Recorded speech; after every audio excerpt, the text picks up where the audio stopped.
আজি আমি আলোচনা কৰিবলৈ লৈছো HS সেকেন্ড ইয়াৰ এডভান্স এছামিছৰ সিলেবাছত থকা এটি গল্পটিৰ নাম হৈছে হাতী আৰু গল্পটিৰ গল্পকাৰ হৈছে হোমেন বৰগোহাঁই এই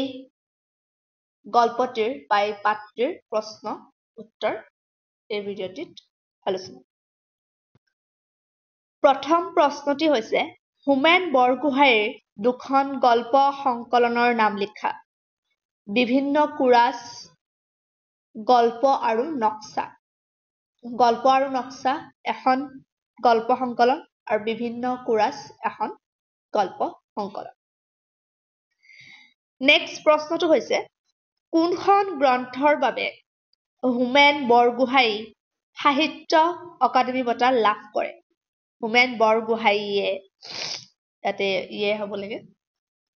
হোমেন বৰগোহাঁইয়ে সাহিত্য অকাডেমি বঁটা লাভ কৰে উত্তৰটি হৈছে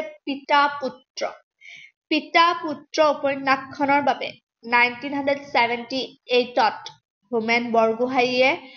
সাহিত্য অকাডেমি বঁটা লাভ কৰে বাপধন কোন বলৰাম বুঢ়াৰ হাতীটোৰ নাম বাপধন কাৰ নাম বলৰাম বুঢ়াৰ হাতীটোৰ নাম বাপধন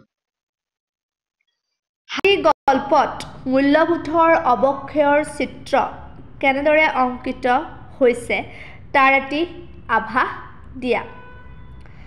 সময়ৰ পৰিৱৰ্তনৰ লগে লগে মূল্যবোধৰ পৰিৱৰ্তন হয় হোমেন বৰগোহাঁইৰ হাতী এটা সুন্দৰ প্ৰতীকধৰ্মী গল্পটিত হাতী শব্দটোৱে যে কেৱল চাৰিঠেঙীয়া বিৰাট শৰীৰৰ বিশেষ জন্তু এটাকহে বুজাইছে সেয়া নহয় হাতী হৈছে প্ৰাচীনতাৰ প্ৰতীক যিসকলে গল্পটো পঢ়িছা গল্পটো হোমেন বৰগোহাঁইয়ে হাতীক এটা প্ৰতীক বা সিম্বল হিচাপে ইউজ কৰিছে আৰু হাতীটো হৈছে প্ৰাচীনতাৰ সিম্বল আৰু কেনেকুৱা প্ৰাচীন ওলি যাব ধৰা প্ৰাচীন সংস্কাৰ ৰীতি নীতিৰ প্ৰতীক হোমেন বৰগোহাঁইয়ে চিত্ৰিত কৰা হাতীৰ বাপধনৰ যিটো ছবি গল্পটিত সেই গল্পটিত ছবিটো ওলি যাব ধৰা প্ৰাচীন সংস্কাৰ ৰীতি নীতিৰ প্ৰতীক হিচাপে দাঙি ধৰিছে গল্পটিত দুটা যুগৰ দুটা পুৰুষৰ মাজৰ পাৰ্থক্যৰ কথা দাঙি ধৰি নতুন আৰু পুৰণি সংঘৰ্ষ সেই সংঘৰ্ষৰ কৰুণ পৰিণতিৰ কথা ব্যক্ত কৰি তাৰ জৰিয়তে সামাজিক মূল্যবোধৰ অৱক্ষয় কেনেদৰে হৈছে তাক গল্পকাৰে অংকিত কৰিছে মানে দুটা জেনাৰেশ্যনৰ মাজত যিটো ডিফাৰেন্স প্ৰজন্ম বা দুটা পুৰুষৰ মাজত প্ৰজন্মৰ মাজত যিটো পাৰ্থক্য আহি পৰে নতুন জেনাৰেশ্যনে নতুন বস্তু বেছি ভাল পায় বা পুৰণা জেনাৰেশ্যনে তেওঁলোকৰ জেনাৰেশ্যনৰ বস্তুখিনিৰ লগত বেছি এটাচ সেই চিত্ৰটো হাতী গল্পটিত দাঙি ধৰা হৈছে আৰু তেনেকৈ চিত্ৰটি দাঙি ধৰোঁতে সামাজিক যিটো মূল্যবোধ সেই মূল্যবোধৰ যে অৱক্ষয় ঘটে বা সময়ে সময়ে যে সলনি হয় তাৰো চিত্ৰ গল্পকাৰে অংকিত কৰিছে আৰু এই কথাখিনি যেতিয়া গল্পটোৰ কাহিনী বিশ্লেষণ কৰা হয় তেতিয়া এই কথা গম পোৱা যায় গল্পটো হৈছে এনেধৰণৰ যে বলৰাম বুঢ়া ঘৰৰ বয়োবৃদ্ধ বা বয়সস্থ এজন ব্যক্তি ডেকাকালত বলৰাম মেধিৰ প্ৰতিপত্তি আভিজাত্যত ৰহণ চৰাইছিল বাপধন নামৰ হাতীটোৱে মানে বলৰামৰ যিটো জামানা বা যিটো সময় আছিল সেই সময়ত আভিজাত্য মানে হাতী থাকিব লাগিব আৰু সেই তেওঁৰ যি আভিজাত্যতা আছিল সেই সময়ত তাত ৰহণ সনাইছিল এই বাপধন নামৰ হাতীটোৱে বলৰাম মেধিৰ জীৱনলৈ এদিন পৰিৱৰ্তনৰ ধুমুহা আহিল কেনেকৈ কাৰণ বলৰাম মেধি বুঢ়া হৈ পৰিল আৰু সময়ৰ সলনিৰ লগে লগে কি হৈ যায় মানুহ ডেভেলপ হয় বা চেঞ্জ হয় বস্তুবোৰ গতিকে এতিয়া আভিজাত্যত যে হাতীয়ে যিটো ৰহণ সনাইছিল তাৰ ঠাই ল'লে কোনে মটৰ গাড়ী বাপথনৰ ঠাই দখল কৰিলে মটৰ গাড়ীয়ে গতিকে বাপথন ঘৰখনৰ এটা অনাৱশ্যক প্ৰাণী হৈ পৰিল কাৰণ এতিয়া গাড়ী আছে এতিয়া আৰু হাতীৰ প্ৰয়োজন নাই বৰমইনাই হাতীটো বেচাৰ কথা কৈ আছিল যদিও দেউতাকৰ ভয়ত বেচিব পৰা নাছিল বৰমইনা বলুৰাম বুঢ়াৰ ডাঙৰ পুতেক কিন্তু সৰু পুতেক কণমইনাৰ বিয়া উপলক্ষে সেই অঘটনটো ঘটিল এটা ইনসিডেন্স হ'ল কি ইনসিডেন্স যে কণমইনাই দৰা হৈ বাপথনৰ পৰিৱৰ্তে গাড়ীত যোৱাত বলুৰাম মেধিৰ অন্তৰত কিহৰ সংঘৰ্ষ চলিছিল সেয়া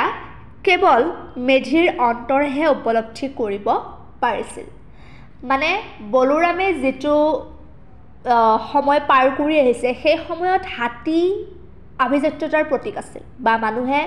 বিয়া পাতিবলৈ গ'লে হাতীত উঠি গৈছিল কিন্তু এতিয়া হাতীৰ ঠাই ল'লে কোনে মটৰ গাড়ীয়ে গতিকে দৰাই এতিয়া মটৰ গাড়ীত উঠি যায় কিন্তু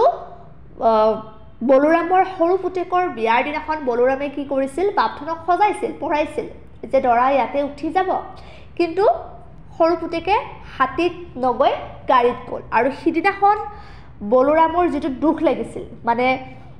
পুৰণা বস্তুক যেটো অবজ্ঞা কৰা বা অবহেলা কৰাৰ যি ছবি তেওঁৰ অন্তৰত যেটো উপলব্ধি হেতু কেৱল তেওঁহে কৰিব পাৰিছিল আৰু হোমেন বৰগোহাঞিৰ ভাষাত তেওঁ কৈছে যে নতুন শোভাযাত্ৰাত ঠাই নোপোৱা প্ৰাচীন হৈ যাব ধৰা পৃথিৱীৰ দুটা অথৰ্ব প্ৰতিনিধি মানে এজন হৈছে বলুৰাম নিজে আৰু আনটো হৈছে বাপথন হাতীটো এই দুটা কি বুলি কৈছে এই যে নতুন শোভাযাত্ৰা বা নিউ জেনাৰেশনৰ যেটো বিগিনিং বা ৰেলি তাতে তেওঁলোকে কি পোৱা নাই পুৰণা এই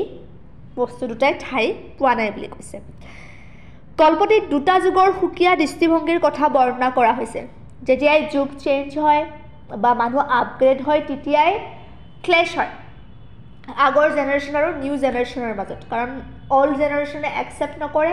নিউ জেনাৰেশনে সেই বস্তুটো এডপ্ট কৰে সেই কাৰণে সেই ছবিটো এই গল্পটিত দাঙি ধৰা হৈছে বলুৰাম মেধিৰ যুগটোক প্ৰতিনিধিত্ব কৰিছে বাপথন নামৰ হাতীটোৱে বাপথনৰ প্ৰতি কৰা অনাদাৰ অবহেলা কেৱল যে চাৰিঠেঙীয়া জন্তু বিশেষৰ প্ৰতি দেখুওৱা হৈছে সেয়া নহয় এটা নতুন যুগৰ আগমনৰ লগে লগে আমি পুৰণিৰ বিসৰ্জন দি নতুনক আদৰণি ল'ব লাগে এয়া চিৰন্তন সত্য কিন্তু পুৰণিক বিসৰ্জন দিলেও তাৰ প্ৰতি যথাযোগ্য সন্মান প্ৰদান কৰা উচিত এটা ৰেসপেক্ট হাতী গল্পটোত নতুনৰ প্ৰতিনিধি বৰমইনাহতে নতুন আভিজাত্যৰ প্ৰতীক মটৰ গাড়ীক আদৰি লৈছে যদিও পুৰণিৰ প্ৰতীক বাপধনৰ প্ৰতি কৰা ব্যৱহাৰত পৰিলক্ষিত হৈছে মূল্যবোধৰ অৱক্ষয়ৰ চিত্ৰ হয়তো ক'ব পাৰিলে হয়তে মানে এটা ভাল এটা গেষ্টাৰ দি বা ভালকৈ কথা বতৰা পাতি কিন্তু গল্পটোত যে ধৰণে অৱহেলা কৰিছে পুতেকতে বাপথনক বিক্ৰী কৰি দিয়াৰ কথা ভাবিছে এইবোৰ দেখি বলৰামৰ খুবেই ভয় লাগিছে বা দুখ লাগিছে সেই কাৰণে তেওঁ কি কৰিলে যে মই থাকোতেই যে বাপথনৰ এনেকুৱা অৱস্থা মই নোহাত কি হ'ব সেই বুলি ভাবি মাউতক তেওঁ ৰাতাকৰাতিয়ে বাপথনক সমজাই দিছিল কাৰণ মাউতে হাতীৰ মূল্য বুজি পায় বা এই নতুন জেনাৰেশনে হাতীৰ মূল্যটো বুজি নাপায় বা নাজানে এইখিনি আছিল থুলমূলকৈ গল্পটি আজিলৈ এইখিনি আছিলে ধন্যবাদ